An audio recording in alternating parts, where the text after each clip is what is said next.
Panevėžyje plečiama geriamojo vandens tiekimo paslauga viešosiose miesto erdvėse. Vandentvarkos bendrovė Aukštaitijos vandenys kviečia gyventojus ir miesto svečius naudoti stacionariomis lauko gertuvėmis. Naujai įrengti vandens fontanėliai suteikia galimybę nemokamai atsigaivinti švarių kokybiškų požeminių vandenių. Šią savaitę Aukštaitijos vandenys įjungė visas miesto gertuves ir jau pasiruošė artėjančiam vasaros sezonui. Pernai mieste buvo įrengtos 3 naujos stacionarios gertuvės.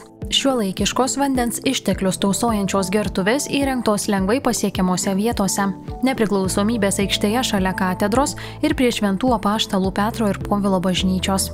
Gyventojai aktyviai naudojasi ir anksčiau miesto centre bei parkuose įrengtomis gertuvėmis. Iš gertuvių galima patogiai prisipilti vandens į nešiojamą gertuvę ar daugkartinę tarą, atsigerti vietoje ar pagirdyti augintinį.